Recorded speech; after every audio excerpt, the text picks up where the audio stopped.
네, 자, 사이버 보안 이슈는 우리 앵커님께서도 상당히 선호하시는 섹터죠. 네. 예. 탈세계화 때는 꼭 필요한 테마이기도 합니다. 그렇습니다. 자, 그렇다면 오늘의 앵커 브리핑 첫 번째 주제 공개해 주시죠. 계속된 시장의 고민거리가 오늘도 악재로 작용했습니다. 킹달러와 금리의 상승세가 유지가 됐는데요. 아시는 것처럼 달러화 지수는 연중 최고치, 그러니까 110포인트를 넘어섰고 원달러 환율은 NDF 환율로서 1380원에 근접한 상승세가 나타났습니다. 유로화 같은 경우에는 페르티가 깨진 상황이었는데 이번 주 후반에 ECB의 금리 결정을 앞두고 라가르드 총재는 75bp보다는 50bp를 선호한다는 뉴스가 전해지면서 달러화 강세를 더 밀어 올렸습니다. 미국의 금리 인상의 확률은 75bp 확률이 오히려 더 높아져서 63%에서 75%까지 증가한 부분들이 오늘 나스닥 중심의 하락세를 좀 이끌어지 않았나 생각이 듭니다. 환율 1,400원을 이제 마음의 준비해야 됩니까? 1,400원에 대한 얘기들이 나올 수밖에 없을 것 같고요. 그 이유 중에 하나가 이 두 번째 포인트로 바로 넘어가 보시면 미국이 너무 좋습니다. 미국의 소비가 어제 ISM 비제조업, 그러니까 서비스업은 미국의 70%를 차지하는데 예상치를 넘어서는 확장 기조로 이제 진입을 했습니다. 긴축에도 불구하고 미국의 소비는 상당히 좋고 더불어서 이 미국 같은 경우에는 재화보다는 서비스가 70%를 차지하기 때문에 최근에 리오프닝 분위기가 확산되면서 미국의 서비스업, 제조업 지수는 전월에 56.7에서 56.9로 예상치를 훌쩍 뛰어넘다 보니까 연준 입장에서는 긴축의 강도를 더 높일 수밖에 없지 않느냐, 이런 뉴스가 나왔던 거고요. 보시면 아시겠지만 숙박 및 요식업계가 상당히 이제 좋은 코멘트를 내놨습니다. 비용 압박이 완화되면서 공급 환경이 개선됐다.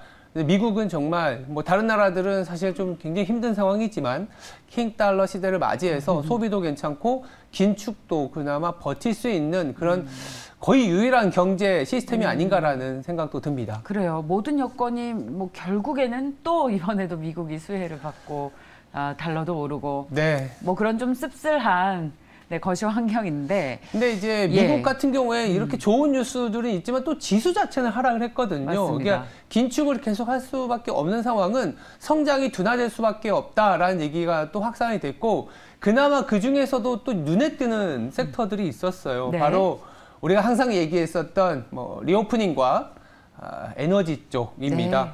긴축이 진행이 되다 보면 확실하게 매출이 성장할 수 있는 섹터에 더 투심이 이전될 수밖에 없는데, 아까 말씀드린 것처럼 ISM 서비스업 지수에서 확인될 수 있었던 건 여전히 그래도 계속될 수밖에 없는 거는 리오프닝, 그러니까 팬데믹에서 엔데믹으로 넘어가는 섹터는 확실히 매출이 나온다. 그리고 어제 노동절 연휴에서 미국의 교통보안국이 데이터를 하나 내놨는데요.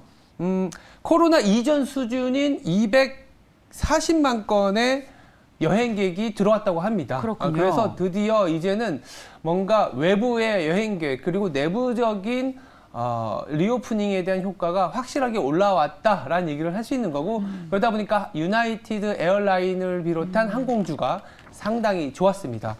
더불어서 이 확실한 매출처 하면 우리가 또 생각할 수밖에 없는 게 정책이고, 이게 이제 에너지 테마지 않습니까? 어제 같은 경우에는 천연가스 하락하고 유가도 조금 변동성을 보였지만 신재생 에너지 테마는 여전히 강했습니다. 태양광 업체와 특히 이게 우라늄 ETF가 강세를 보였는데 우라늄 하면 또 생각나는 게 원전이지 않습니까?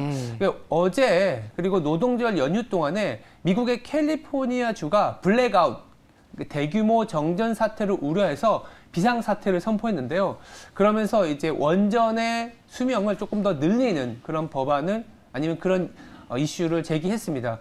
우리나라에도 이제 영향이 갈 수밖에 없는 게 최근에 이제 폴란드 쪽에 원전 수출을 저희들이 노력하고 있잖아요.